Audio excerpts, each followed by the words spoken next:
ఏ యోగ్యత లేని నన్ను నీవు ప్రేమించినావు దేవా,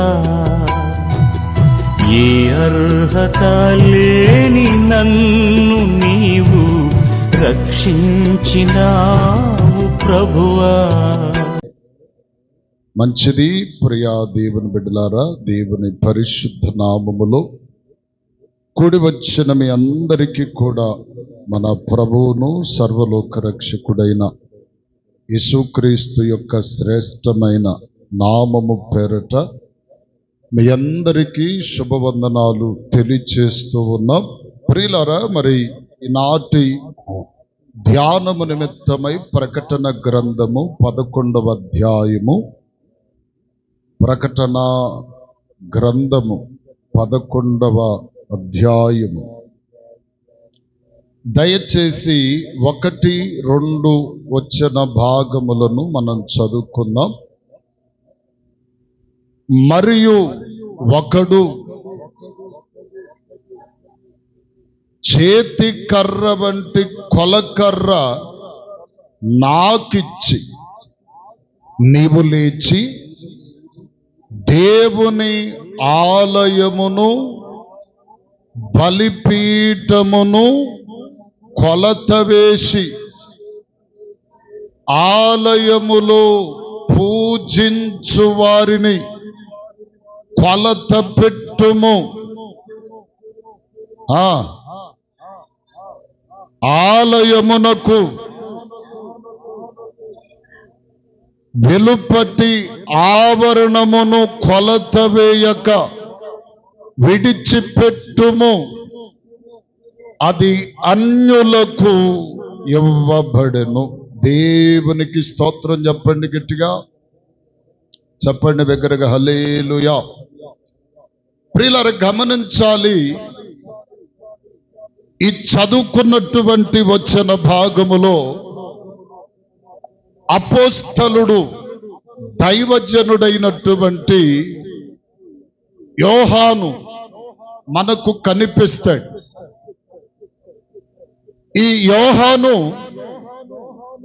దేవుని సువార్త ప్రకటన చేస్తున్నప్పుడు, దేవుని సువార్తను అనేకులకు ప్రకటిస్తున్నటువంటి సమయములో ఆనాటి కాలములో ఉన్నటువంటి మతాధికారులైనటువంటి వారు, ఇతడు మనుషుల మధ్యలో ఉంటే ప్రియులారా మన ప్రాంతమును పాడు చేస్తారని ఎరిగి వాళ్ళు ఏం చేశారంటే, ఈ యోహానును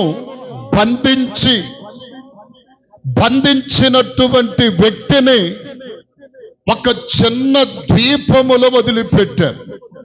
చుట్టూ నీళ్లు, చుట్టూ సముద్రము, ఆ సముద్రపు మధ్యలో ఒక చిన్న మైదానం, ఆ మైదానములో వదిలిపెట్టారు యోహానును. వదిలిపెడితే ఎందుకు వదిలిపెట్టారు అంటే, తిండి లేక, ప్రజల సంచారము లేక, ఇదిగో ఎవ్వరికి తెలియకుండా ఇక్కడే చచ్చిపోవాలి అనేటువంటి తాత్పర్యముతో తీసుకొని వెళ్ళి సముద్రము మధ్యలో ఒక చిన్న దీవి ఉంటే ఆ దీవిలో వదిలిపెట్టారు. వదిలిపెట్టినప్పుడు ఈ యోహాను చేసినటువంటి పని ఏమిటంటే, ఒంటరినైపోయాననో, లేకపోతే తిండి లేదనో, మనుషుల యొక్క సంచారము లేదనో బాధపడక ఇతడేం చేస్తున్నాడంటే, దేవునికి ప్రార్థించటం ప్రారంభించాడు. స్తోత్రం చెప్పండి గట్టిగా. ఏమన్నా ఏం చేస్తున్నాడు? దేవునికి ప్రార్థన చేస్తున్నాడు. ప్రార్థన చేస్తూ ఉండగా ఆత్మవశుడై దేవుడు ఇదిగో ప్రియులారా జరిగేటువంటి సంగతులు, జరగబోయే సంగతులు బయలు పరుస్తుండగా అవన్నీ కూడా చక్కగా వ్రాతపూర్వకముగా లిఖించాడు. స్తోత్రం చెప్పు గట్టిగా. ఏమేమి? ఆత్మవశుడై ఉండగా దేవుడు తనతో మాట్లాడుతున్న ప్రతి మాటను ఇప్పుడు ఏం చేస్తున్నాడు? వ్రాతపూర్వకముగా రాశాడు. ఇదిగో ప్రియులారా, అతడు ఆత్మవశుడై ఉన్నటువంటి ఆ సమయములో దేవుడు బయలుపరచిన సంగతులు ఈనాటి దినములలో నెరవేర్పు జరుగుతున్నాయి. దేవునికి మహిమ కలుగునగాక. దేవునికి స్తోత్రం చెప్పండి గట్టిగా. గమనించండి ప్రియులారా, ఇప్పుడు ఈ 11వ అధ్యాయములో దేవుడు అతనికి బయలుపరచిన సంగతి ఏమిటంటే, ఇప్పుడు యోహాను అంటున్నాడు, ఒకడు ఆత్మవశుడనైన నా యొద్దకు వచ్చి ఒక కొలకర్రనిచ్చాడు. కొలత వేసేటువంటి కొలకర్రనిచ్చి అతడు ఏం చెప్తున్నాడంటే, ఈ కొలకర్రను చేత పట్టుకొని ఇదిగో మందిరములో ఉన్నటువంటి బలిపీఠమును, అంతేకాదు మందిరములో పూజించుటకు వచ్చిన వ్యక్తులను నీవేం చేయమంటున్నాడంటే కొలత వెయ్యమన్నాడు. హల్లెలూయా చెప్పండి, హల్లెలూయా. ఏమన్నాడు ఇక్కడ? కొలత వెయ్యి. ఎవరిని వేయాలి అంటే, మొట్టమొదటిగా మందిరమును కొలత వెయ్యి. ఇదిగో ప్రియులారా, బలిపీఠమును కొలత వెయ్యి. ఇదిగో ఇవన్నీ జరిగిన తర్వాత మందిరములో దేవునిని పూజించుటకు, ఆరాధించుటకు వచ్చిన వారిని కూడా కొలత వెయ్యాలి, లెక్క వెయ్యాలి. లెక్క అన్నాడు. ముందేమో కొలత, తర్వాత లెక్క. వీటన్నిటి యొక్క ఆంతర్యం ఏమిటంటే, కొలత అనగా లెక్క. కొలత అనగా అర్థం ఏంటి? ఇప్పుడు మనం సాలో కేజీయో కొలిచేటప్పుడు ఎట్లా కొలుస్తాం? కొలతే లెక్క. ఏమంటే ఇప్పుడు దేవుని మందిరమును కొలత వేయమన్నాడు, బలిపీఠమును కొలత వేయమన్నాడు. అంతేకాదు ప్రియులారా, వచ్చినటువంటి ప్రజలను కూడా కొలత వేయమన్నాడు. అంటే లెక్క చూడమన్నాడు. లెక్క అంటే ఏమిటి? ఇప్పుడు ఇంకొక మాట అక్కడే 2వ వచనం లాస్ట్లో అన్నాడు, ఆవరణమును మాత్రం నీవు కొలత వెయ్యొద్దు. ఆవరణం ఎవరికి ఇవ్వబడిందంట? అన్యులకు ఇవ్వబడింది. అన్యుల ప్రస్తావన మనకు అవసరం లేదు. వెలుపట ఉన్నవారి సంగతి మనకొద్దు. వాళ్ళ దారిని వాళ్ళను ఉండని. మందిరమును, మందిరపు బలిపీఠమును, ఇదిగో ప్రియులారా, దేవుని ఆరాధించుటకు వచ్చిన వారిని మాత్రమే ఎందుకు కొలత వేయమన్నాడు? దేవునికి కావలసినది ఏంటంటే మందిరములో ఉన్న ప్రజల యొక్క లెక్క అనేటువంటిది అవసరం. దేవునికి స్తోత్రం కలుగునుగాక. మరి బయట వారిని ఎందుకు వేయొద్దు అన్నాడు? ఇప్పుడు మీకు ఒక మంచి మాట చెప్తాను. నీ ఇంటి సంగతి నువ్వు చూసుకుంటా, పక్కన వాళ్ళ ఇంటి సంగతి కూడా చూస్తావా? ఏం చేస్తాం మనం? చెప్పండి. ఇప్పుడు మన ఇంట్లో కోడలు మన మీద గొడవ ఆడుతుంది, బాగానే ఉంది. ఇక్కడ సరి చేసుకోకుండా బయట పక్కన ఇంట్లో గొడవ ఆడుతుంటే ఏందా అమ్మాయి పద్దాక గోల అన్నామనుకో, ముందు నోరు మూసుకొని నీది నువ్వు చూసుకు అంటది కదా. అయితే నేనంటాను, ఇప్పుడు ప్రభువు వెలుపటి కొలత ఎందుకు వద్దంటున్నాడంటే, వెలుపటి వారు దేవునిని ఎరుగని వారు, దేవుని నామ ఘనత యొక్క విశేషతలు వారికి తెలీదు. కాబట్టి వారి యొక్క పరిస్థితి మనకు అవసరం లేదు. ఇప్పుడు ఎవరి పరిస్థితి కావాలంటే మందిరములో ఆరాధించుటకు వచ్చిన వారి కొలత మాత్రమే కావాలి. ఏమండి, ఇప్పుడు ఎందుకు కొలత వేయమంటున్నాడు అంటే దేవుని యొక్క ఉన్నతమైన ఆలోచన ఏమిటంటే దేవుడు ఒక రోజు రానై ఉన్నాడు. ఆయన వచ్చినప్పుడు ఆయన ప్రజల నుండి దేవుడు కోరుకుంటున్నది ఏంటంటే ఆస్తులు కాదు, అంతస్తులు కాదు, చందాలు కాదు, రంగు రూపులు కాదు, ఉన్నత స్థితి లేని స్థితి కాదు. దేవుడు కోరుకుంటుంది ఏంటంటే ఆయన వచ్చి మనలను కొలత వేసినప్పుడు ఆ కొలతకు సమానమైన స్థితి మనలో ఉండాలని దేవుడు కోరుకుంటున్నాడు. స్తోత్రం చెప్పు గట్టిగా. ఏం కోరుకుంటున్నాడు? మీకు ఒక మాట చెప్పాలి ప్రియులారా. ఇప్పుడు మన కుమారుడే ఉన్నాడు, మనకు ఒక కుమారుడు ఉన్నాడు అనుకుందాం. ఈ కుమారుడు MBBS డాక్టర్ చేశాడు. ఈడొచ్చింది, పెళ్లి చూపులు చూసేటప్పుడు మనం ఏం చేస్తాం? ఆ అబ్బాయికి తగిన పిల్లని చేస్తావా, లేకపోతే పెంట పోగుల మీద కాగితాలు ఎరుకుండా అమ్మాయిని తీసుకొచ్చి చేస్తావా?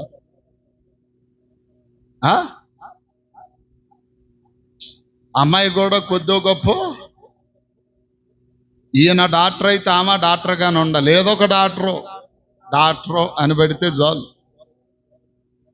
పళ్ళ డాక్టరా, కళ్ళ డాక్టరా, ముక్కు డాక్టరా, చెవి డాక్టరా, ఈ కాదు, ఏదైనా కానీ డాక్టరే.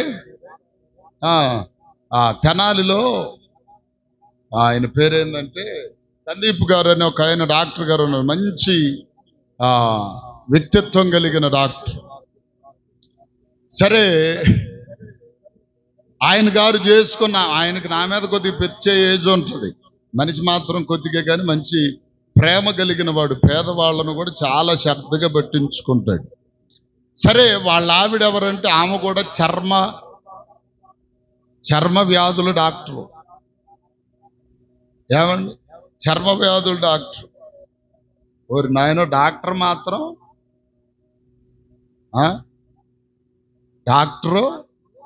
డాక్టర్నే చేసుకుంటాడు, అంతేనా? అంటే తగిన వారిని మాత్రమే చేసుకుంటారు కదా. ఈ లోకములోనే ఎంతటి స్థితి విధానం ఉంటే, ఇదిగో దేవుడు కోరుకుంటుంది కూడా ఏమిటి అంటే నా ప్రజలు మందిరములో నన్ను ఆరాధించుటకు, పూజించుటకు వచ్చువారు నేను ఎప్పుడైతే ఇదిగో వస్తానో, వచ్చినప్పుడు ఇదిగో వారు ఎలా ఉండాలి అంటే నాకు నచ్చిన కొలతలో వారు ఉండాలి.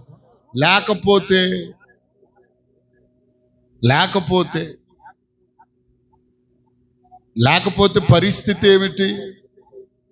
ఇప్పుడు చాలా మంది ఏమిటంటే ప్రార్థనకి వెళ్తున్నాం, వస్తున్నాం, మేము కూడా చర్చిలో సభ్యులుగా ఉంటున్నాం, దీని మీదనే ఆలోచన కలిగి ఉంటున్నారు. నేను ఒకానొక రోజు కొలవబడతాను, నా లెక్క దేవుడు చూస్తాడు. ఆయన చూసిన సమయమందు ఆయన కొలతకు సరిపడ స్థితి నాలో ఉందా అని అబ్జర్వేషన్ లేదు. ఆయన కొలత వేసినప్పుడు సమానంగా రావాలంటే ఏంటి? ఎలా ఉండాలి? ప్రార్థనలో సరి అయిన సమానం, ఇదిగో ప్రియులారా, ప్రేమలో సరి అయిన స్థితి, దాతృత్వములో సరి అయిన స్థితి, ప్రతి ఒక్కరిని శత్రువునైనా ప్రేమించగలిగిన స్థితి అన్ని మనలో ఉన్నాయి. ఎఫెసీ పత్రికలో చెప్తాడు, మీరు ఒక్క మాట చదవండి. ఎఫెసీ పత్రికలోనికి రండి, ఆ మాట చూచి నేను ముందుకు వెళ్తాను. ఎఫెసీ పత్రిక దయచేసి ప్రియులారా 4వ అధ్యాయము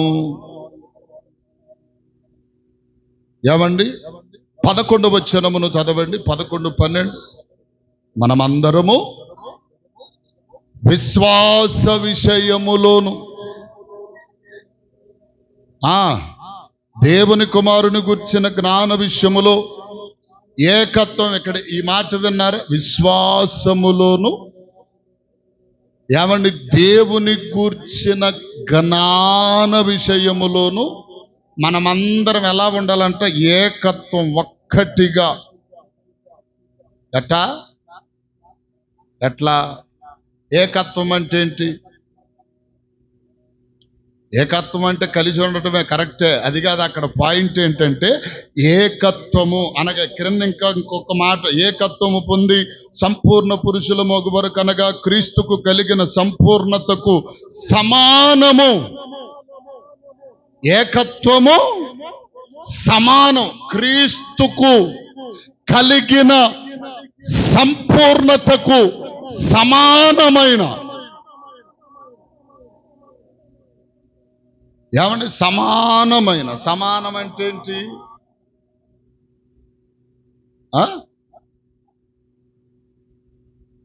సమానం అంటే ఏంటి?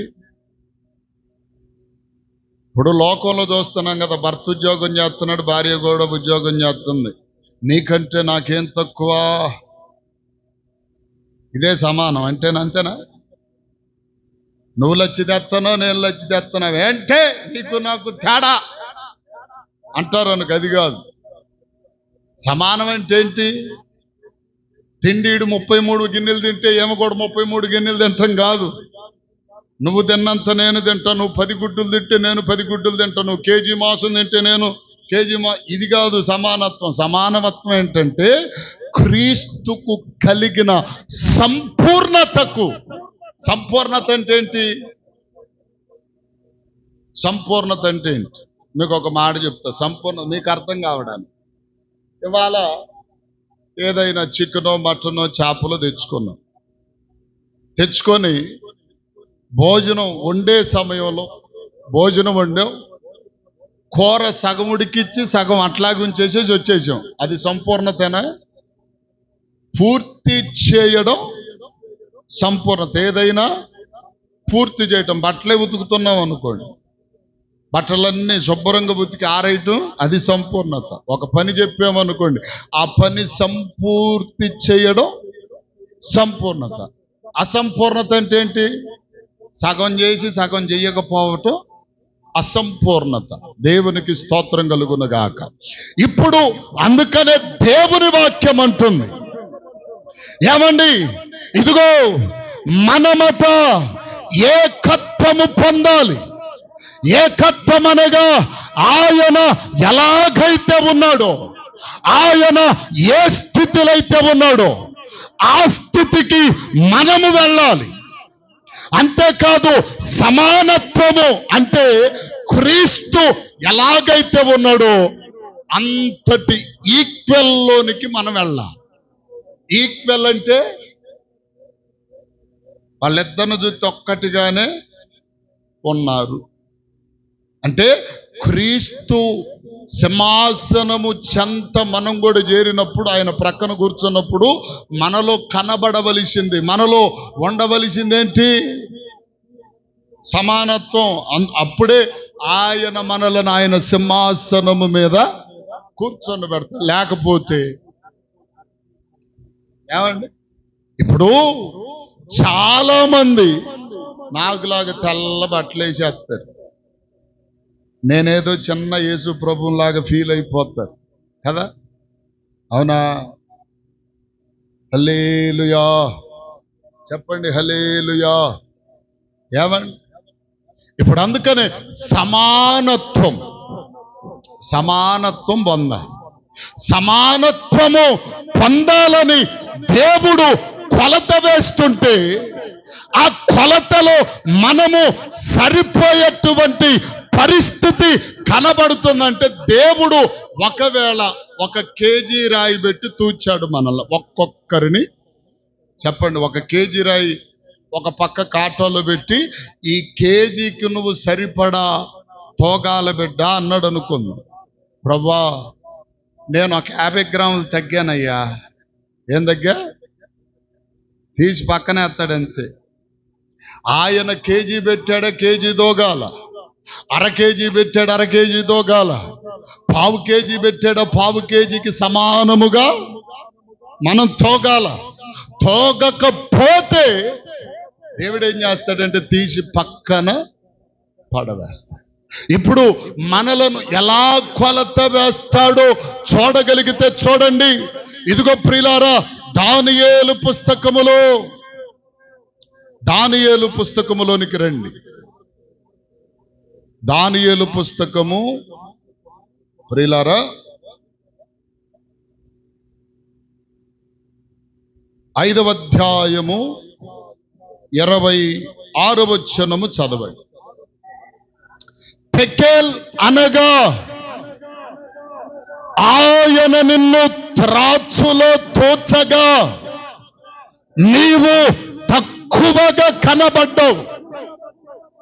చాలు, దేవునికి స్తోత్రం కలుగునుగాక.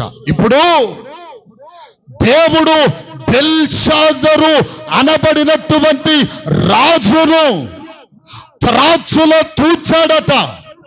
త్రాచులో తూచినప్పుడు ఇతడు ఎలా అయ్యాడట? తేలిగ్గా అంటే రాయున్న ఏపీ.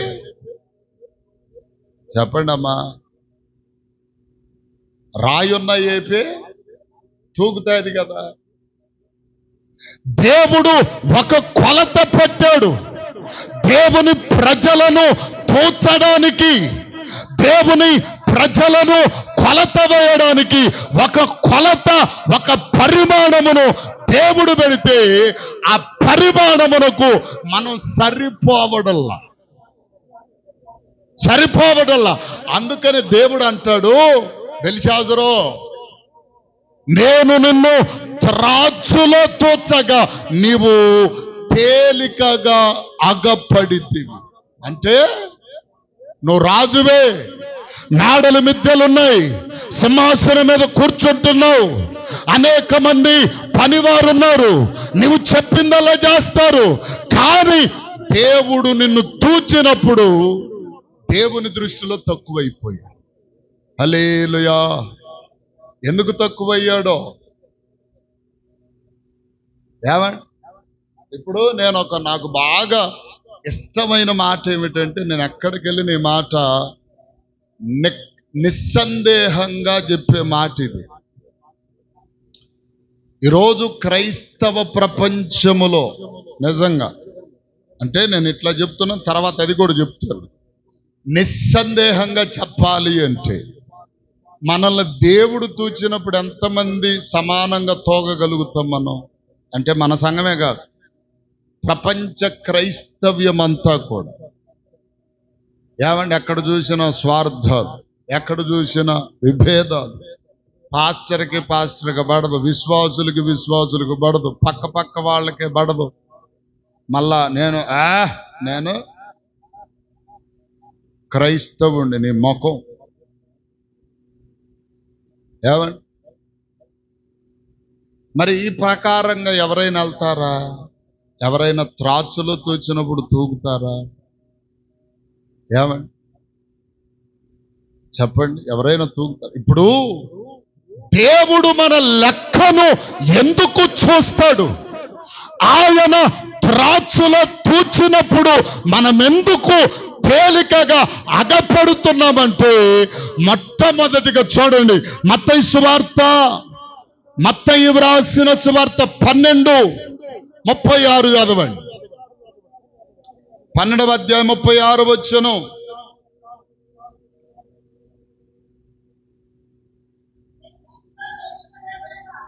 నేను మీతో చెప్పున్నది ఏమనగా, మనుష్యుడు పలుకు వ్యర్థమైన ప్రతి మాటను గూర్చి విమర్శ దినమున లెక్క చెప్పవలసి ఉండును. స్తోత్రం చెబుతారు గట్టిగా. దేని విషయంలోనట? మాటలు కొంతమంది ఎట్లా మాట్లాడేస్తారు? ఎట్లా మాట్లాడేస్తారు? కొంతమంది నా దగ్గర కూడా చాలా మంది బల్లేగా మాట్లాడు, బాధ అనిపిస్తుంది. ఎందుకంటే నేను మాటలాడలేక కాదు, మాట ప్రతి పనికి మల్లోడు మాట్లాడతాడు.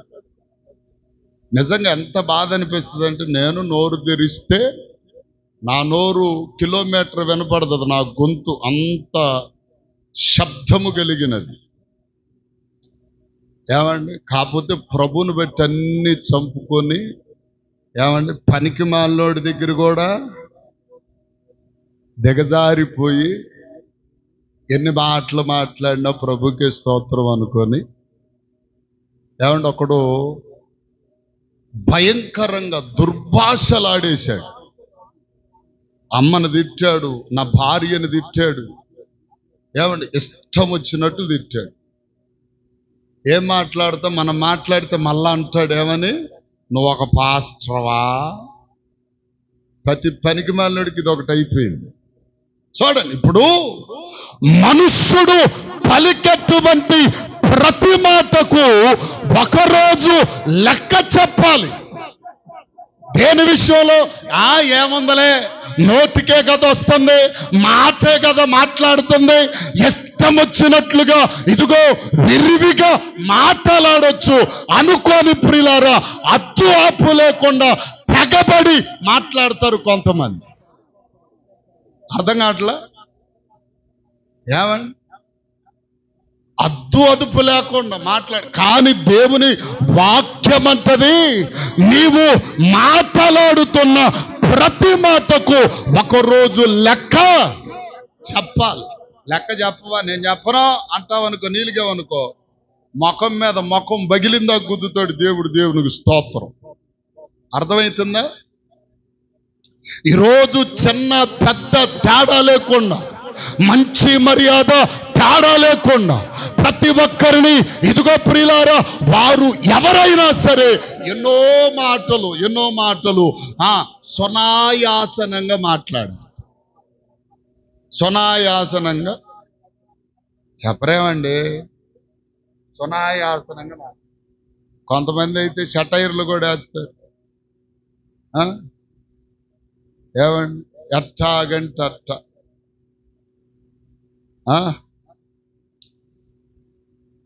గమనించాలి ప్రియులారా, నీవు మాటలాడే ప్రతి మాటకు ఒకరోజు లెక్క చూస్తా. నీ మాటల వలన కూడా నీవేమైపోతా?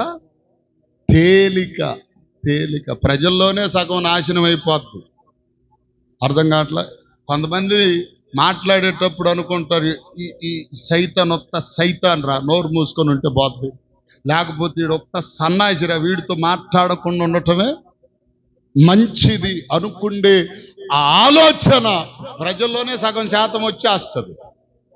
ఇది రావటమే కాదు, దేవుడు మనలను తూచినప్పుడట ఏమైపోతాం? కాట ఇటుతో కాల్చింది ఇటు దూకిపోతాం. హల్లెలూయా చెప్పండి, హల్లెలూయా. ఏమండి, అక్కడే ఇంకొక మాట, రోమపత్రిక 14:12 కూడా చదవండి. నేను త్వరగా ముందుకు వెళ్తాను. 14:12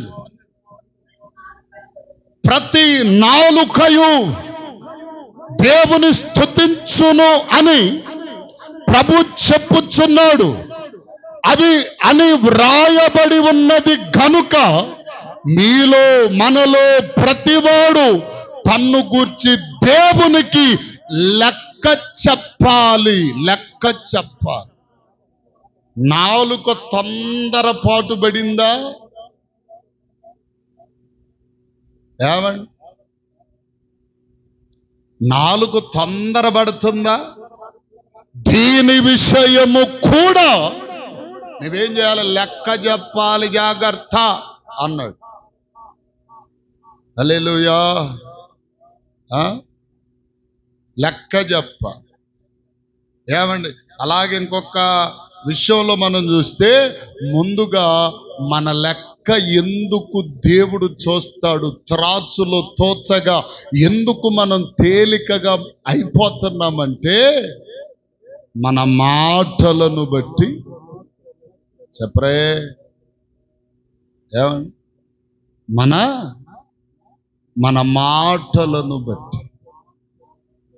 ఒకవేళ మనుషులకు నచ్చినా నచ్చకపోయినా దేవుని దగ్గరైన మన మాట సరి అయినదిగా ఉండగలగాలి. ఉన్నప్పుడు దేవుడు లెక్క చూసినప్పుడు మనుషులు మనల్ని వ్యతిరేకించవచ్చు, మనుషులు మన మాట నచ్చకపోవచ్చు, మనుషులకు మన భాష ఇష్టము లేకపోవచ్చు. కానీ దేవునికి ఇష్టమైతే మనను త్రాచులో తూచినప్పుడు సరి అయిన కొలతలోనికి వస్తాం. స్తోత్రం చెప్పండి గట్టిగా, చెప్పండి హల్లెలూయా.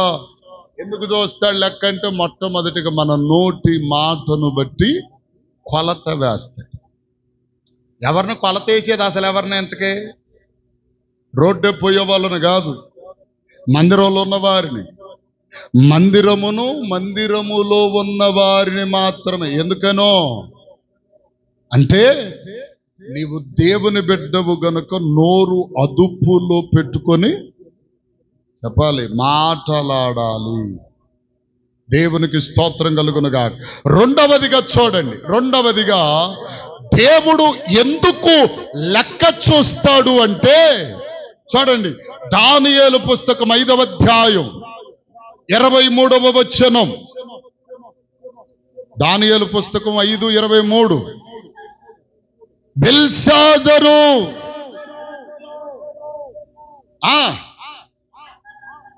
ఈ సంగతంతయు ఎరిగియుండియు నీ మనస్సును అణచుకోలేనందుకు, స్తోత్రం చెప్పు గట్టిగా, ఏం చేయనందుకు? మనస్సును అణుచుకోపోవటం అంటే ఏంటి? నేను ఇంతకుముందు ఆ లారీ డ్రైవింగ్కి, కారు డ్రైవింగ్కి వెళ్ళేటప్పుడు మధ్యలో బాగా నిద్ర అట్టొస్తా ఉంటుంది, కళ్ళు ఇట్టాగి. కొంతమంది ఎక్కడ కూడా పోతున్నారు కదా, హల్లెలూయా. మరి నైట్ ఏమన్నా ఎలుకలు పడుతున్నారేమో నాకు తెలియదు. పగలొచ్చి మందిరంలో నైట్ ఏమో ఎలుకలు పడుతున్నారా? వచ్చిన కాడి నుంచి ఇదే హల్లెలూయా, చెప్పండి హల్లెలూయా. నేనేం చేసేవాడిని అంటే నిద్ర వచ్చినప్పుడు టపా కొట్టుకున్నాడు, నిద్ర పోవాలని. పక్కన అమృతాంజం పెట్టుకుని కళ్ళకు బాగా పూసేవాడిని. ఏమండి ఇప్పుడు ఇక్కడ అంటున్నాడు, అణచుకొనలేనందుకు దేవుడు నిన్ను కొలత వేస్తాడట. అణుచుకోవటం అంటే ఏంటి? అణుచుకోవటం ఏంటంటే కోపం వస్తుంది, కళ్ళు బిగబట్టి కళ్ళు బాగా తెరచి అంటావు అనుకో, అణుచుకో. ఏం చేస్తావు? అణచుకోవాలి. అణచుకోలేకపోతే నీవు దేవుని బిడ్డవై, దేవుని ఇదిగో కుమారుడవై, కుమార్తెవై, దేవుని ప్రజగా ఎంచబడిన నీవు ఏం చేయాలి? అన్ని విషయములలో అణచుకోవాలి. కొంతమందికి అణుచుకోనే పరిస్థితి లేదు, అణచుకోలేరు. ఏమండి, బైబిల్ గ్రంథంలో ఒక మాట మనకందరికి సుపరిచితమైన వ్యక్తి, పోతీఫర్ భార్య యోసేపును నాతో శయనింపమని ఆమె బలవంతము చేస్తే అణచుకొని ఇతడు బయటకు పారిపోయాడు. ఏమండి, ఏం చేశాడు? అణచుకోవడం అంటే ఎంతమంది అయితే ప్రేరేపించగానే నీకేం చేస్తాం? అక్కడ బంగారం పెట్టబడి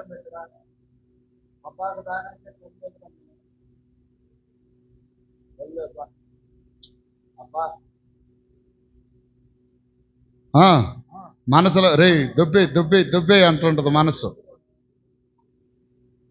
ప్రభు అంటాడు, రేయ్ నోరు కాదు ప్రభు, ఒక్కసారికి చేస్తాను, ఒక్కసారికి అయ్యా.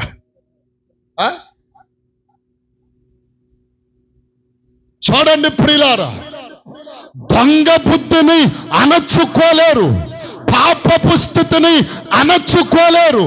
ఇదిగో ప్రియులారా, క్రోధము, మత్సరము, ప్రతి విధమైన పరిస్థితులను అణచుకోలేరు.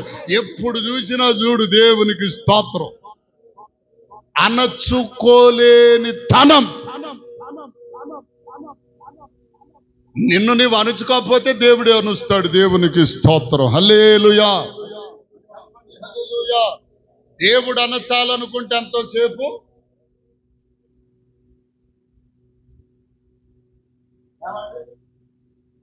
దేవుడు అనచాలి అనుకుంటే ఎగిరెగిరే పడేవారిని అనుస్తాడు. ఇదిగో ప్రియులారా, దొంగ బుద్ధి కలిగిన వారిని అనుస్తాడు. అర్థం గల ప్రతి ఒక్కరిని దేవుడు ఒకరోజట ఒక పెద్ద సేవకుడు, ఆ సేవకుడు ఒకరు ఇంటికి విజిట్కి వెళ్ళాడంట. విజిట్ చేస్తాం కదా నెలకోసారి, మనకు కూడా అట్లాగే విజిట్కి బయలుదేరేసరికి అంతలోకి ఆయనతో పాటు ఇంకొక సేవకుడు వెళ్ళాడట. ఆ ఇల్లు నూతనంగా కట్టుకున్నారు, శుభ్రంగా కట్టుకున్నారు, మంచి షోకేసులు పెట్టారు, గడియారాలు అయ్యి ఆ షోకేసులో బొమ్మలు అన్ని పెట్టారు. ఈయన వెళ్ళి ప్రార్థన చేస్తానికి వెళ్ళాడు. వాళ్ళు కాసేపు కూర్చోండి అన్నారు. టీ పెట్టించారు, టీ తాగారు, టిఫిన్ పెట్టించారు, టిఫిన్ తిన్నారు. అంత అయిపోయింది. దీనికి షోకేసులో ఉన్న బొమ్మ మీద పడిందంట దృష్టి. ఎవరికి? పక్కన వెళ్ళిన పాస్టర్ గారు. ఇప్పుడు నేనే అనుకో, నాతో పాటు ఇంకొక ఆయన వచ్చాడు వెనక. వస్తే ఇకొచ్చిన కాడ నుంచి ఆ షోకేసులో ఉన్న బొమ్మ మీద పడింది ఈయన మనసంతా. ఎవరికి? నా వెనకాల ఉన్న ఆయనకి. ఏమండి, కటిక్కి నెల్లి పట్టుకొని చూశాడు, దిష్టాంతరంగా చూశాడు. వెళ్ళేటప్పుడు అమ్మా ఇది నాకు కావాలన్నాడు అంట. పాస్టర్ గారు కదా, సరే అది ఏ 5,000 10,000 అంట. ఆ బొమ్మ ఖరీదు చాలా విలువైన ఖరీదు కలిగింది. వాళ్ళు నోటెమిటే మాట రాక ఏం చేయాలో తెలియక సరేనయ్యా తీసుకెళ్ళి అన్నారంట. బాగానే ఉంది. రెండో రోజు ఈయనకు ఫోన్ చేశారంట. ఎవరికి? నాకు అనుకుందాం. నా వెనకాల వచ్చినాడు, బొమ్మను చూశాడు, పట్టుకుపోయాడు. నాకు ఫోన్ చేశారు, అయ్యా పాస్టర్ గారు రేపు వచ్చేటప్పుడు నువ్వు ఒక్కడో మాత్రమే రా. ఆయన మాత్రం చెప్పు, ఆయన మాత్రం కొన్ని చోట్లకి వెళ్ళినప్పుడు నేను కూడా కొన్ని దృశ్యాలు కొన్ని సందర్భాలలో, కొన్ని కార్యక్రమాలకి వెళ్ళినప్పుడు, కొన్ని సందర్భాలలో పాలు పొందినప్పుడు అక్కడ ఏదన్నా పోయిందంటే గుండెకే జారిపోద్ది. ముందు నాకు గుండెకే జారిపోద్ది. ఎందుకో తెలుసా? ఓరి బాబు ఎట్టుపోయి నా మీదకి వచ్చిద్దామది. ఎందుకు? ఏమో పాస్టర్ గారు వెళ్ళేటట్టు తీసుకున్నాడేమో అని అన్నారు అనుకో. ఓ అమ్మాయి పాస్టర్ గారు పెద్ద దొంగోడు అనుకుంటా. నిజంగా చెప్తున్న ప్రియులారు, గుండెకే పొత్తి కడుపులోకి జారి పైకి లెగుద్దామా వద్దా అన్నట్టుగా ఉంటుంది అట్లాంటి సమయంలో. నిజమండి, అనుచుకోలేరు. కొంతమంది ఏ వస్తువు చూచినా వారి మనస్సాగదు. కొంతమంది ఇదిగో ప్రియులారా, ఏ కార్యక్రమములోనైనా ఇదిగో నేను అనే మనస్తత్వము అణచుకోలేని మనస్తత్వం. ఎందుకంటే ఇదిగో ఇది అణచుకోలేని మెంటాలిటీ. మెంటాలిటీ ఎందుకు? ఇది అణచుకోలేం. అర్థం కాల, అణచుకోలేక. అందుకనే ద్వితీయోపదేశకాండములు అంటాడు కదా. ద్వితీయోపదేశకాండము 8వ అధ్యాయము ప్రియులారా 1:16 చదవండి.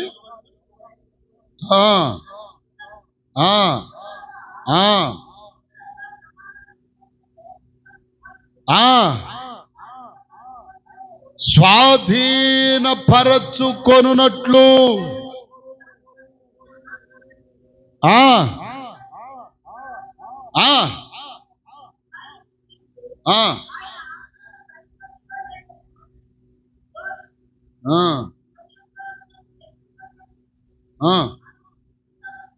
నిన్ను అనొచ్చు నిమిత్తము. అలాగే ఇంకొక మాట 16వ వచనం కూడా చదవమ్మ అదే మాట.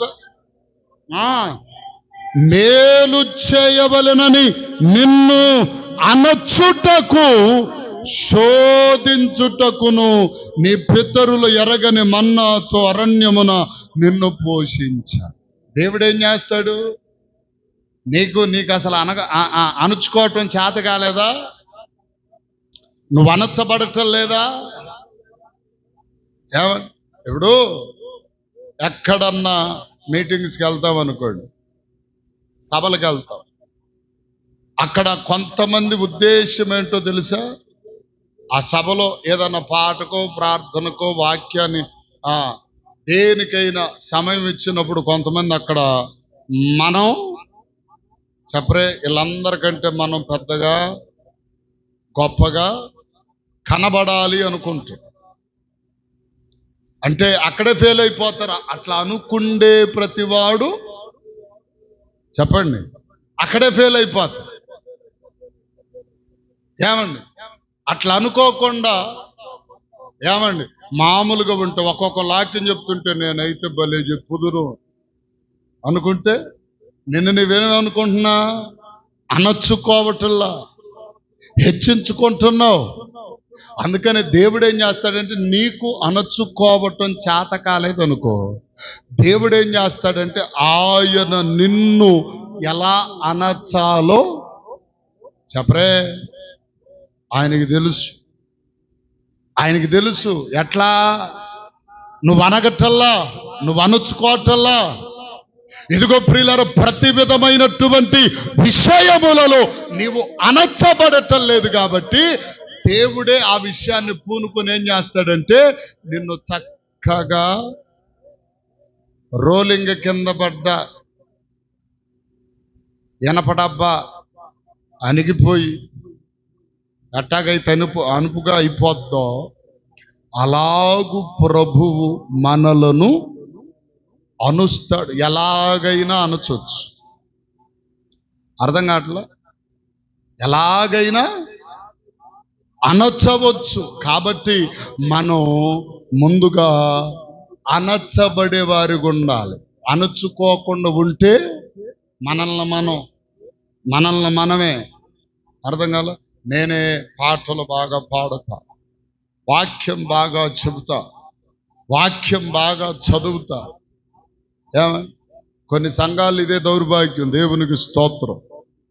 పాటలు కూడా ఇప్పుడు ఒకవేళ పాస్టర్ గారి భార్య, పాస్టర్ గారి పిల్లలు ఉన్నారు అనుకో, వీళ్ళు వరకే పాటలు పాడాలి, ఇంకెవరు పాడకూడదు. అబ్బో నువ్వేం గొప్ప, ఇంకొకళ్ళేమో నీ మొఖం. ఏమండి? చేయగలిగిన ప్రతి పనిని అందరికీ వరసగా ఇవ్వగలగాలి. దేవునికి స్తోత్రం కలుగును గాక. చెప్పండి. అణుచుకోలేకపోవటం అన్ని బట్టి దేవుడు మనకు తీర్పు తీరుస్తాడు. నువ్వు ఇదిగో ఈ విషయములో అనర్చుకోలేదు, ఈ విషయములో నిన్ను నీవు అనర్చుకోలేకపోయావు, పాపము పిలిస్తే పాపములోనికి వెళ్ళిపోయావు. ఏమండి? ఒక మాట చెప్పి నేను ముందుకు వెళ్తాను. ఒక్క మాట. మా నాన్నగారికి ఒక మంచి ఫ్రెండ్ ఉండేవాడట చెరుకుపల్లిలో. మా నాన్నగారికి అతడు ట్యాక్సీ డ్రైవర్. మామూలుగా ఇంతకుముందు అవేవో ట్యాక్సీలు ఉంటాయి కదా, దాని పేరేంటి? Ambassador taxi. సరే, ఏదో విజయవాడ ఒక కిరాయి వేసుకొని వెళ్ళాడు. విజయవాడ కిరాయి వేసుకొని వెళ్తే అక్కడే 11:30 అయింది టైం, నైటు. ఈ తీసుకెళ్లిన వాళ్ళని దించాడు. దించి ఎవరైనా ఒకళ్ళు ఇద్దరు ఎక్కితే ఈ తెనాలో లేకపోతే ఈ చెరుకుపల్లికో ఎవరో ఒకళ్ళు ఎక్కితే ఏదన్నా 4 రూపాయలు వస్తాయిలే అని ఆశపడ్డాడు. పర్వాలేదు, ఆశపడటం తప్పేం కాదు. సరే, ఆశపడి ఎదురు చూస్తా ఉన్నాడు. అంతలోకి ఒక పొడుచు అమ్మాయి, మంచి చక్కని అమ్మాయి, ఎర్రగా బుర్రగా బాగుందట. సరే వచ్చి, అయ్యా ట్యాక్సీ కావాలి, నేను చెరుకుపల్లి వెళ్ళాలి అని అందట. అంటే సరేనమ్మా, ఇంత అయింది, ఇంత ఛార్జీ అన్నాడు. సరేనండి అని అంది. సరే ఎక్కి కూర్చుంది. ఈ అమ్మాయి ఎవరంటే పచ్చి వ్యభిచారి. ఈ అమ్మాయి ఎవరు? పచ్చి వ్యభిచారి. ఆయనకు అప్పటికే 50 అట్లా ఉంటాయి, 50 సంవత్సరాలు దరిదాపుగా ఉంటాయి. ఈ వ్యభిచారి అయిన ఈ అమ్మాయి చూడ్డానికేమో రంగు రూపు ఎట్లుంది, చాలా బాగుంది, చక్కగా ఉంది, ఏమండి ముట్టుకుంటే మాసిపోయేది లాగుంది. ఈ మధ్య ప్రయాణంలో ఏం చేసిందంటే ఈయనను కన్విన్స్ చేసింది. ఇతనితో మాట్లాడటం, లాలనగా మాట్లాడటం, కొంచెం చెతురుముతురుగా మాట్లాడడం, ఏదో ఒక విధంగా లోపరచుకోవాలని, ఏమండి లోపరచుకోవాలని ఆశతో ఆమె ఏం చేసిందంటే అతన్ని ఏదో ఒక విధంగా మాటలతో లోపరి చేసుకున్న తర్వాత పాపము చేశారు ఇద్దరు కలిసి. పాపం చేసిన తర్వాత ఒక 50,000 కట్ట చేతిలో పెట్టిందంట. ఏం చేసింది చెప్పరే?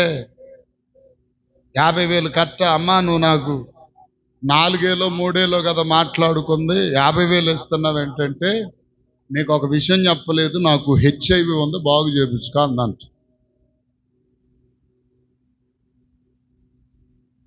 ఆడ కారులో నుండి అక్కడ ఆ రోడ్డు ప్రక్కన చాలగట్ల మీద కూర్చొని జుట్టంతా బిక్కొని గుడ్డలని దించేసుకొని ఏడితే ఏమొచ్చింది? అనొచ్చిందా? ఈడు ముఖం 50 సంవత్సరాలు ఉండేగా, పడుచు పిల్ల, ఏదో చతురుగా లేకపోతే ఏదో శతకారంగా లోపరుచుకునే మాటలు. నీ ముఖం నీకేమైంది? నీ బుద్ధి ఏమైంది? ఏమండి కుక్క బుద్ధి కదా అది, పనికి మాలిన బుద్ధి. ఏమండి తర్వాత మా నాన్నగారికి కనపడ్డాడంట. ఏం అజరయ్యా, ఏం సంగతులు, ఏమయ్యా ఏందట్ట పీక్కుపోయావు, ఏందట్టయ్యావంటే ఏముంది అజరయ్యా ఇది పరిస్థితి. ఏంటది? ఆ పనికి మాలింది ఎవరో ఇట్లా చేసింది నన్ను, ఆమె చేస్తే చేసింది, నీకేం బుద్ధి ఏమైంది అన్నాడంట మా నాన్న. దేవునికి స్తోత్రం కలుగునుగాక. చెప్పండి గట్టిగా. ముందు అన్ని విషయములలో అణచుకోవాలి. అన్నిటినీ కోపముందా అణుచుకో, ఉద్రేకముందా అణచుకో, బలముందా అణచుకో, ఏమండి దొంగ బుద్ధి ఉందా అణచుకో, నేనే గొప్ప అనే మనస్తత్వం ఉందా అణచుకో. అణుచుకొనకపోతే రేపు ఏమవుతుంది? లెక్క చూచినప్పుడు తేలికగా అయిపోతావు. జాగ్రత్త. దేవునికి స్తోత్రం చెప్పండి గట్టిగా. మొదట నోటి మాటను బట్టి తీర్పు, రెండవది అణచుకొనని ఆ స్థితిని బట్టి తీర్పు ఉంటుంది.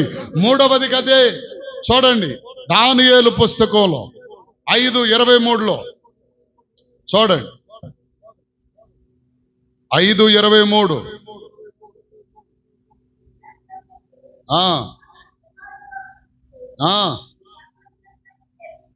ఎరిగిండియు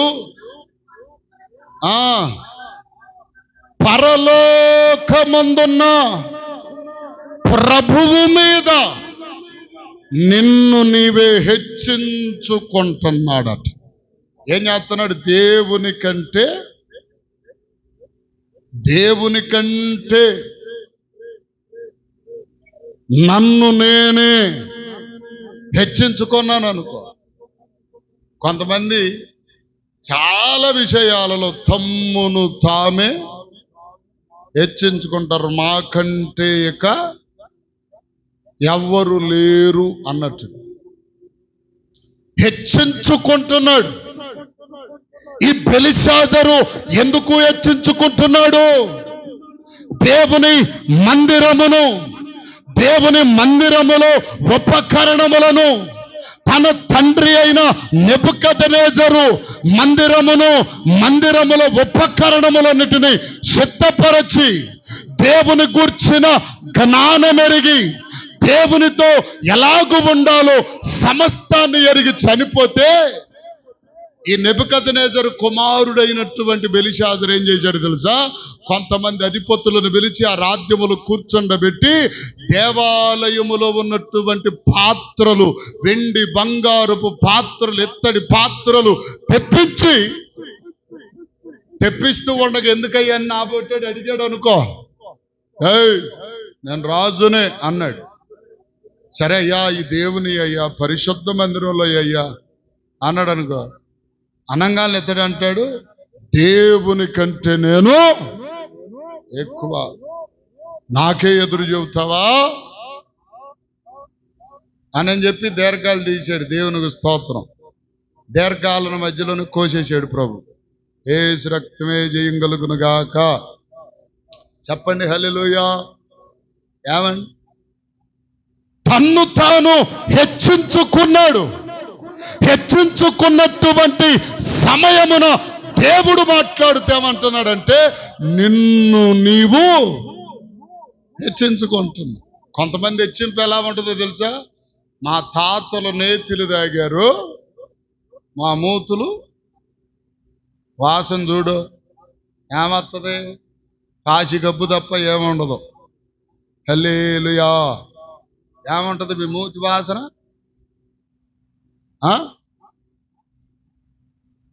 మేము మరి ఆ కాలంలో చాలా బాగా బతికామండి. ఎప్పుడండి స్థితిని మనం మరిచిపోకూడదు ఎప్పుడు కూడా. మొన్న ఒక సేవకుడు చెప్తున్నాడు ప్రియులారా, ఏమండి, ఈరోజు కనీసం కోట్లాస్తి కలిగిన స్థితిలో ఉన్నాడు.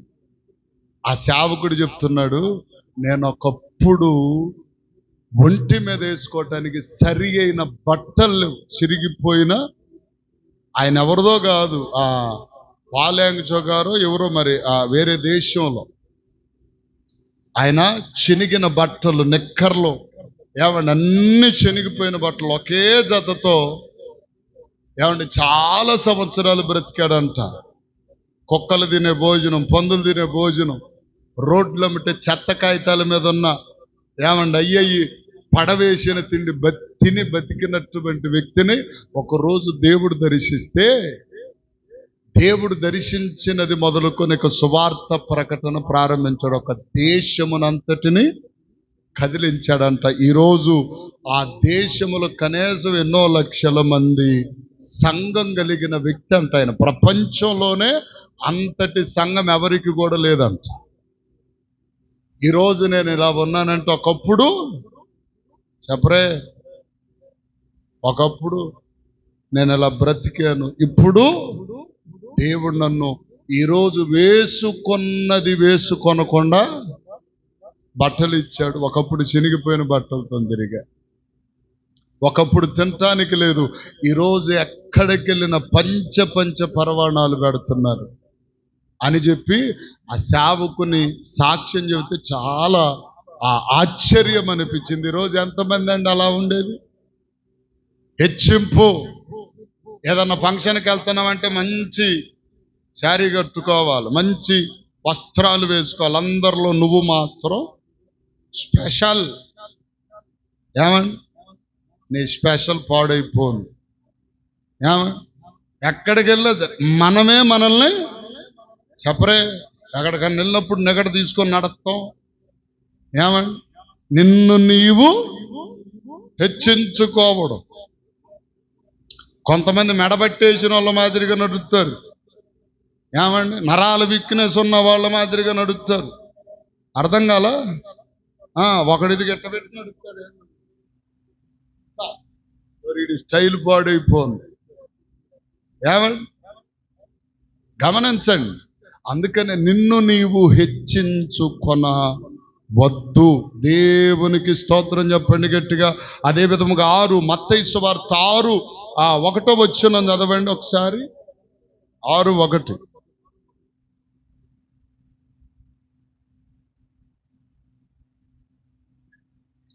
మనుష్యులకు కనబడవలనని వారి ఎదుట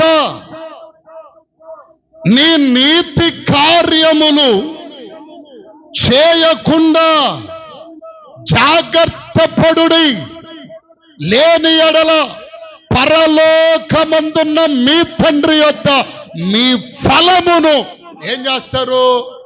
పొందలేరు. దేవునికి స్తోత్రం కలుగు. కొంతమంది ఎదుటోళ్ళకంటే అది ప్రెస్టేజ్, హెచ్చించుకోవడం. అర్థం కాలే. దేవుడు ఆ వాక్యం అంతా మీరు ఆ క్రిందకి చదివితే 3వ వచనం చదవండి. నీవైతే ధర్మము చేయునప్పుడు నీ ధర్మము రహస్యముగా నుండు నిమిత్తము నీ కుడి చేతితో ఇస్తే ఎడమ చేతికి కూడా తెలియదు. ఇది ఆడి చిత్రం అండి. ఫ్యాన్ ఇస్తే ఫ్యాన్ మీద పేరు ఉండాలి, రెక్కల మీద పేరు ఉండాలి. గడియారం ఇస్తే గడియారం మీద పేరు ఉండాలి. కుర్చీలు ఇస్తే కుర్చీల మీద పేరు ఉండాలి. సాపలు ఇస్తే సాపల మీద పేరు ఉండాలి.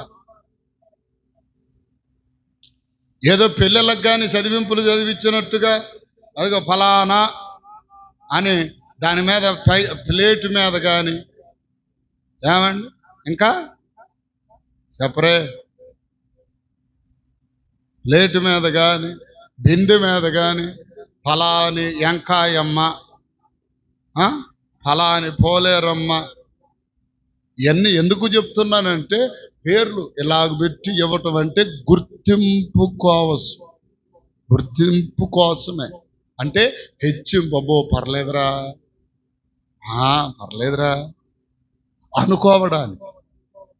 అర్థం కాదు ఏమండి. అంతేకాదు ఇంకొక మాట అక్కడ అంటాడు, ఇదిగో ప్రియులారా, నీవు ధర్మం చేసినప్పుడు నీ కుడి చేతితో ఇస్తే ఎడమ చేతికి కూడా తెలియకూడదు. ఇంకొక మాట క్రింద చూడండి, 5వ వచనములో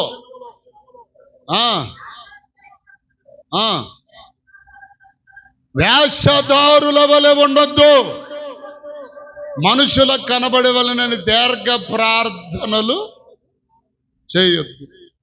ఇంకా ప్రియులారా 6వ వచనం,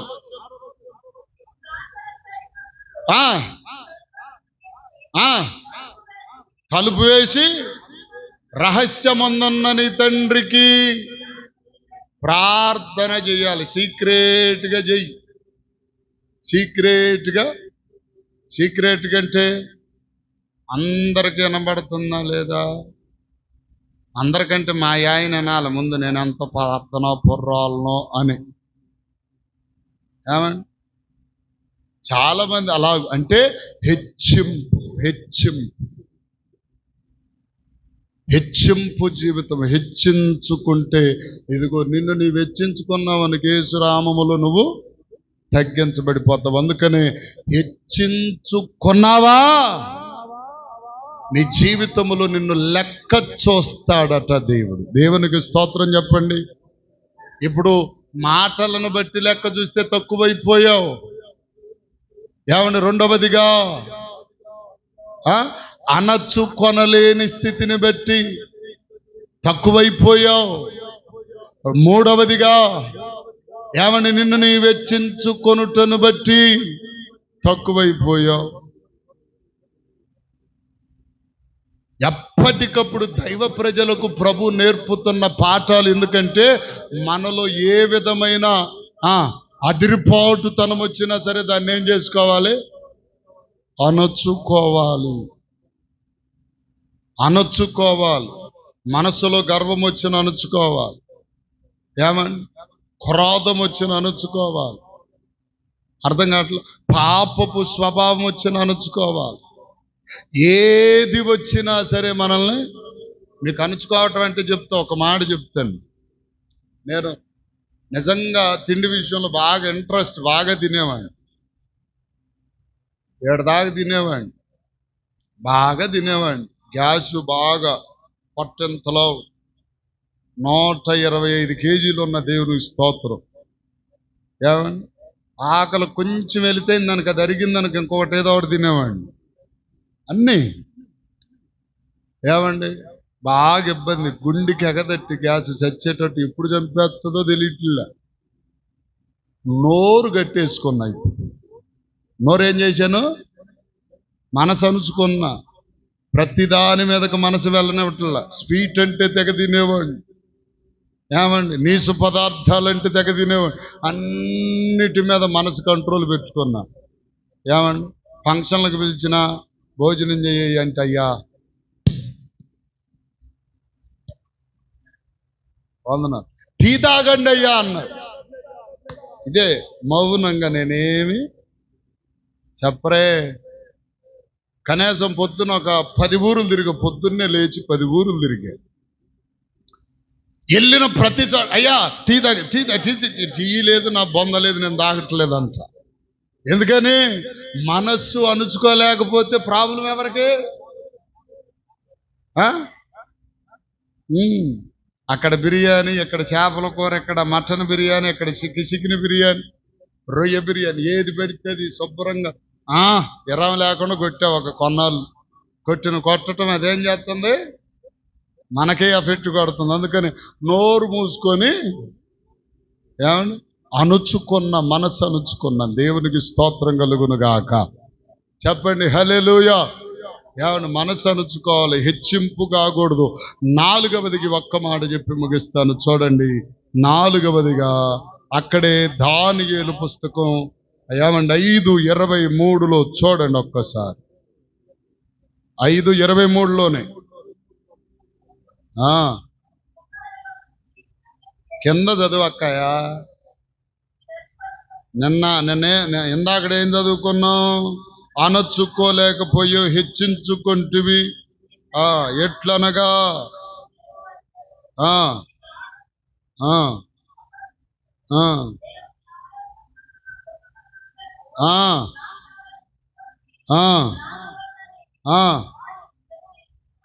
హెచ్చించుకొని వాటితో త్రాగుచు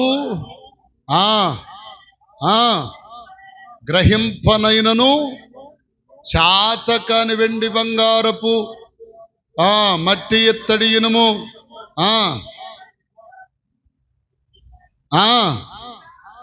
నీ ప్రాణమును నీ సకల మార్గములను ఏ దేవుని వశములో ఉన్నవో ఆయనను నీవు ఘనపరచలేదు. హల్లెలూయా. 4వదిగా ఏం చేయలే ఇతడు? అసలైన వానిని ఘనపరచాల. మరి ఎవరిని ఘనపరుస్తున్నారు?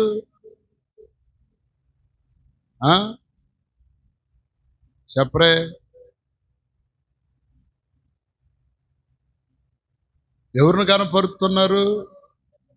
వెండి బంగారు పిత్తడినుము రాగితో చేయబడిన విగ్రహములను కనపరుస్తున్నాడు గాని ఇతని ప్రాణమునకు ఆధారమై, ఇతని హెచ్చింపునకు ఆధారమై, ఇతని కనికరము చూపుతూ ప్రేమ చూపుతూ కాపాడుతూ ఉన్నటువంటి దేవునిని మాత్రం కనపరచటల్లా. ఏం చేస్తున్నాడు? ఏమండి ఘనపరచడం. చాలా మంది తన్ను తానే ఘనపరుచుకుంటారు. ఏమండి ఇప్పుడు మొన్న ఒక స్థలంలో ఏదో ఊర్లో మొత్తానికి జరిగిన ఒక చర్య ఏంటంటే, భర్త ప్రియులారా వివాహమైన 2 పిల్లలు, మంచి కుటుంబం, సాఫ్ట్వేర్ జాబ్ చేస్తున్నాడు, మంచి శాలరీ. అతడేదో ఒక విధంగా కష్టపడుతున్నాడు, సంపాదిస్తున్నాడు, కుటుంబాన్ని ఏ ఇబ్బందులు లేకుండా చెప్పండి ఇల్లు కొన్నాడు, కారు కొన్నాడు, బంగారం కొన్నాడు, అన్ని చేశాడు. కాకపోతే ఈయనకి లేనిది ఏంటంటే సమయం ఎక్కువగా దొరకదు. ఎవరితో? భార్యా బిడ్డలతో చెప్పండి సమయం కాసేపు కూర్చొని మాట్లాడటానికి కానీ ఇదంతా దొరకట్లేదు. పదాక ఏమేం చెప్తుంది? ఇక పక్కన ఒక పని లేడోడు ఉన్నాడు, పక్కన ఒక పని లేనోడు ఉన్నాడు.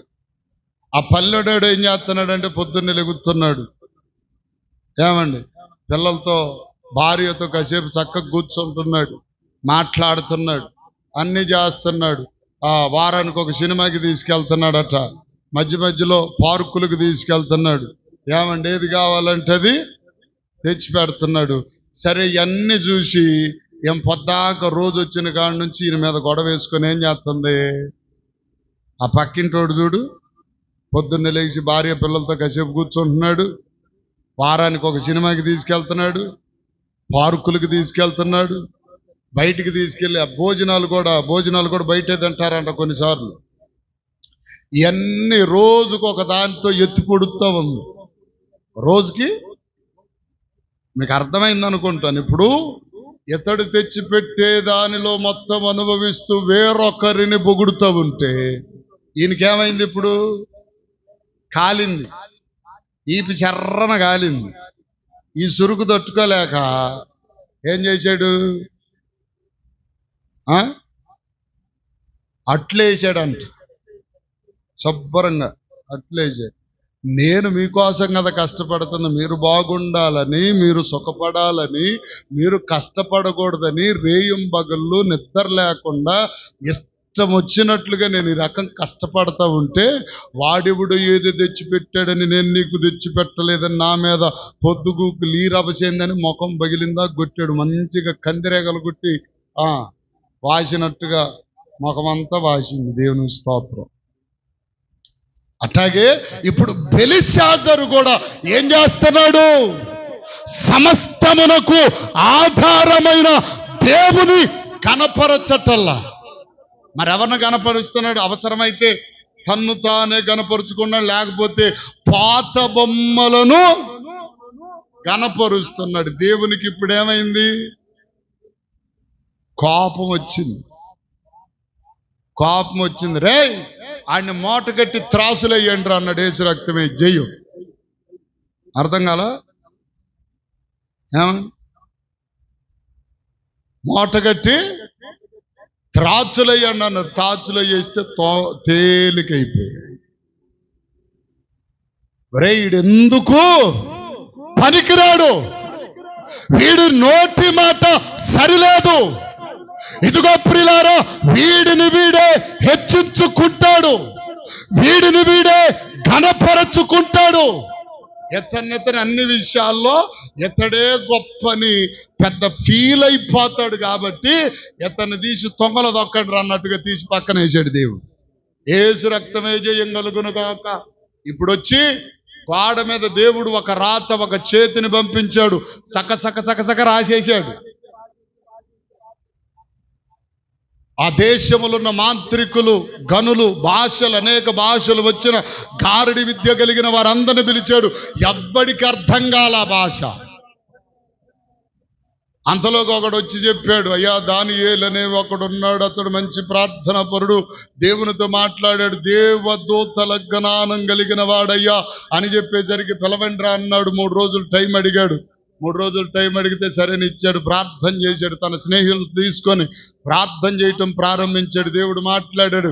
ఇదిగో మెనే టెకెల్ పార్షిన్ అని రాయబడి, రాజా ఆ వ్రాయబడిన శాసనమేమనగా మెనే అనగా అక్కడ అవన్నీ చెప్పుకొచ్చాడు. ఏమండి చూడండి, మెనే టెక్కేల్ ఉపార్సిన్. ఈ వాక్య భావమేమనగా, మెనే అనగా దేవుడు నీ ప్రభుత్వములో లెక్క చూసేశాడు. ఇంకా టెకేల్ అనగా ఆయన నిన్ను త్రాచులో చూస్తే యేసు నామములో తక్కువగా కనపడ్డా. ఇప్పుడు అదే మాట మత్తయి సువార్త 3వ అధ్యాయములో రాయబడింది. ఏమనంటే ఆయన చాట ఆయన చేతిలో ఉంది. ఆయన చాటతో ప్రతి ఒక్కరిని చెరుగుతాడు. చెరిగినప్పుడు తప్ప గింజలన్నీ ఏమవుతాయి? తేలిక గింజలన్నీ ఏమవుతాయి? చెప్పరే, ఏమవుతాయి? తేలిక కాదు, దేవునికి స్తోత్రం, గాలి కొట్టుకుపోతాయి. తర్వాత వాటన్నిటి మీద నిప్పేసి మంటేసి యేసు రక్తమే జయం ఏమంటే కాల్చేస్తాయి. అంతేనా? కాబట్టి ఇదిగో మనము మన నోటి మాట ఎలాగుబడితే అలాగొస్తుందని తురుచుగా సునాయాసనంగా మాట్లాడకూడదు. ఎవరిమైనా సరే, అర్థమైందా? ఎవరినైనా సరే, ఏమండి, ఎలాంటి వారినైనా సరే, చిన్నవారినైనా పెద్దవారినైనా సునాయాసనంగా నోటి మాటను బట్టి తీర్పు వస్తుంది. ఏమండి, రెండవదిగా అణచుకోలేకపోతే, మనసు అణుచుకోలేకపోతే, చూపు అణుచుకోలేకపోతే, ఏమండి, కోపం అణుచుకోలేకపోతే వీటన్నిటిని బట్టి తీర్పు వస్తుంది. మూడవదిగా హెచ్చించుకునే స్థితి మనలో ఉండకూడదు, తగ్గించుకోవాలి. ఏమండి, నాలుగవదిగా దేవుని కంటే దేనిని మనము ఎక్కువగా గణపరచకూడదు. ఈరోజు చాలా మంది దేవుని కంటే దేనిని ఇష్టపడతలేదంటే డబ్బు కంటే దేనిని, మన సొంత పనుల కంటే దేనిని చెప్పరే ఇష్టపడం. నిన్ను త్రాచులో దూచినప్పుడు ఏమవుతా చెప్పరేమమ్మా? ఏమవుతాం మనం త్రాచులో తోచగా? చెప్పండి, ఏమవుతాం? మనల్ని త్రాచులో తోచినప్పుడు ఏమవుతాం? పని ఉందంటే కొంతమంది పని బాటల్లో నిమగ్నం అవుతారు, కొంతమంది డబ్బే దేవుడు, కొంతమందికి వారి కడుపే వారికి దేవుడు. ఇటు మీద మనసుంచే దేవునిని గణపరచకుండా ఏమండి ఇతరితర వాటిని గణపరచే వారు దేవుని దృష్టిలో తీర్పు తీర్చబడతారు. ఒకానొక సమయంలో కొంతమంది భక్తులు ఉన్నారు బైబిల్లో, సౌలు, ఆకాన్, గెహాజీ, ఏమండి అననయ, సఫేరాలు, హేరోదు రాజు, ఇలాంటి వారందరూ ఒకప్పుడు ఒక మంచి కొలతలోనే కొలవబడిన వారు.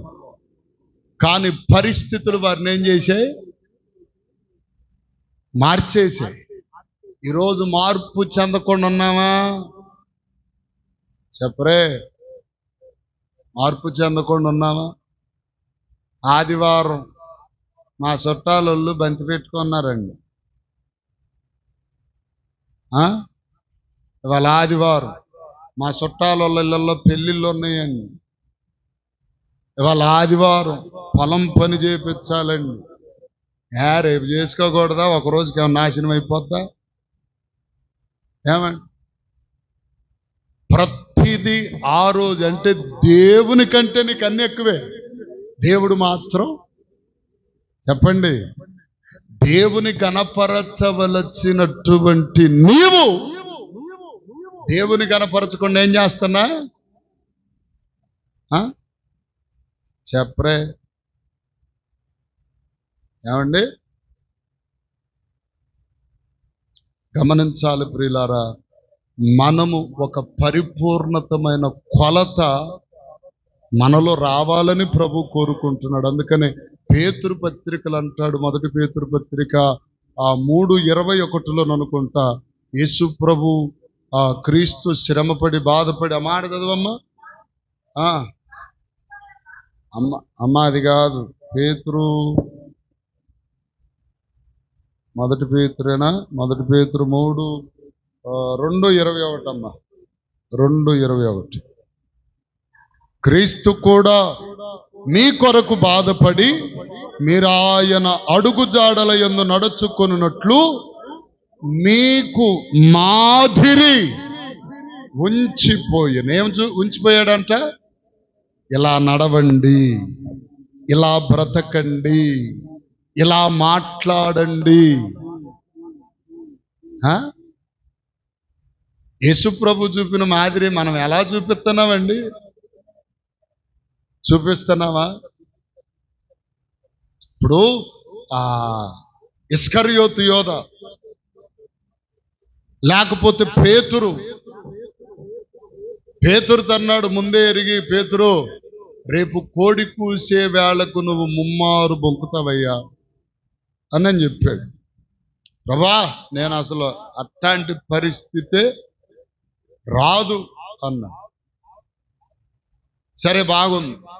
ఇప్పుడు ఇస్కరియోతు యోధా కూడా ప్రజలందరిలో ఆ 12 మంది శిష్యుల్లో కూర్చున్నప్పుడు దేవునికి తెలుసు కదా, దేవునికి చెప్పరే, దేవునికి తెలుసు పాపాత్ముడు అతనేనని తెలుసు, నన్ను పట్టించవలసిన వాడు అతనేనని తెలుసు. కానీ వాళ్ళందరి మధ్యలో ఒకడు నిందితుడు కాకుండానట్లుగా యేసుప్రభు ఏం చేశాడంటే, మీలో ఒకరు నన్ను అప్పగించనన్నాడు. ఇప్పుడు ఈయన అంటాడు, ప్రవ్వా నేను కాదు కదా. వారి దొంగడు అలా ఆయన, నేను కాదు కదా. బోధకుడా నేను కాదు కదా, అయ్యా నేనా నేనా నేనా అంటుంటే ఈయన అంటాడు నేను కాదు కదా బోధకుడా. ప్రభు మనసులో అనుకున్నాడు నాకు తెలియదు, కానీ ఇప్పుడు దొంగోడు మళ్ళా ఎరగనట్టే.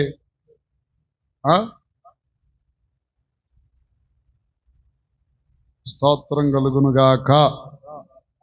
గమనించండి, ఇదిగో ఒక వ్యక్తిని దూషించటము, అవమానపరచటము, అవహేళనగా మాట్లాడటము, అది మన జీవితంలో మాదిరి, దేవుడు చూపిన మాదిరి యేసు ప్రభుకి ఎక్కడా లేదు. అలాగే చిన్నవారినైనా సరే, పిల్లల్ని ఒకరోజు పిల్లల్ని శిష్యులు అడ్డగిస్తా ఉంటే శిష్యులు తన్నాడు, అయిలారా పిల్లలు నా దగ్గరకు రానీయుడి, వారికి ఆటంకము చెప్పొద్దు.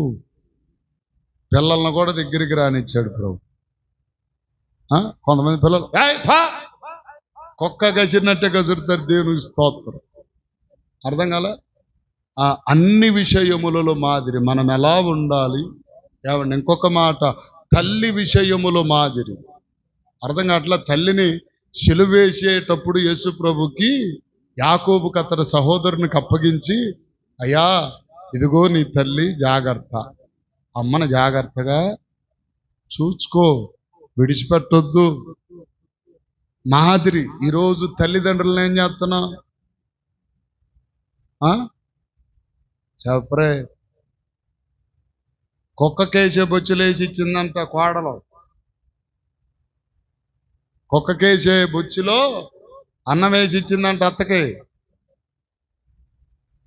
ఈడేం చేస్తాడు, నువ్వు నోరు మూసుకొని కూర్చోంటే, అమ్మ నువ్వు నోరు మూసుకోపోతే అదే కుక్క బొచ్చులో నాకు కూడా వేసి పెడతావు తల్లి అనుకొని నోరు మూసుకొని కూర్చున్నాడు. అర్థం కాల. ఎలా దేవుడు మాదిరి, అన్నిటిలో మాదిరి. ఆయన ఎక్కడ హెచ్చింపు చెప్పరే, హెచ్చించుకోలేదు. స్వస్థతలు చేశాడు. ఇంకా చెప్తాడు, 1000 కొండల పశువులు నావే, వెండి బంగారములు నావే, అయినా సరే నన్ను నేను తగ్గించుకున్నాను. ఏమండి, ఇంకోటి, అణుచుకున్నాడా లేదంటే దేవుడు ఆయన మహత్ మాట చేత సమస్తము చేయగలడు. చేశాడా చేయగలడా లేదా? చచ్చిన వారిని సైతం లేపాడు ముట్టి. దేవునికి మహిమ కలుగునుగా. చచ్చిన వాడిని లేపినాడు, బతికిన వాడిని చంపలేడా? చెప్పరమ్మా. చచ్చినోడినే లేపాడు. యేసు నామములని చెప్పి చచ్చిపో అనగానే దావరా. అణచుకున్నాడు, హెచ్చించుకోలేదు, తగ్గించుకున్నాడు. ఏమండి, ఆయన తన తండ్రిని తప్ప ఎవరిని ఘనపరచలేదు. ఈరోజు చాలా మందికి ఘనత కావాలి. ఘనత ఎందుకు?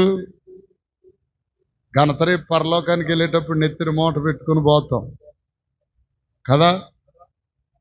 ఏమండి, కాబట్టి ఈ ఘనతలు, ఈ విధానాలు ఇవన్నీ ఉండకూడదని మనకు ఒక కొలత పెట్టి, ఆ కొలత పరిమాణములు నీవు ఉండాలయ్యా. ఉన్నప్పుడే నీవు నా సన్నిధికి, నా రాజ్యానికి వారసుడు అవుతావు. అలాగూ లేకపోతే నా సన్నిధి నుండి త్రోసివేయబడతావని ప్రభు చెప్పకయే చెప్తున్నాడు. కనుక ఈ దినాన మనమందరం కూడా మందిరమునకు వచ్చిన వారు, మందిరములో పూజించుటకు వచ్చిన వారు ఒకానొక దినమున కొలత వేయబడతాం. మాట జాగ్రత్త. ఏమండి, నీ ప్రవర్తన జాగ్రత్త. అణుచుకో. ఏమండి, హెచ్చింపు చేసుకొనబాక. నీ దేవునిని మాత్రమే హెచ్చించాలి. ఇంకెవ్వరిని హెచ్చించడానికి అవకాశం లేదు, ఉండకూడదు కూడా. నీ దేవునిని మాత్రమే నీవు హెచ్చించాలి, ఘనపరచాలి. అలాగు చేస్తే నిశ్చయముగా ప్రభు సన్నిధిని నిన్ను దేవుడు హెచ్చించి తన రాజ్య వారసత్వం అనిస్తాడని ప్రభు పేరట మనవి చేస్తున్న మాటలు ముగిస్తున్నాను. అందరు దయతో తలలు వంచుదామా, చిన్న ప్రార్థన చేసుకుందాం.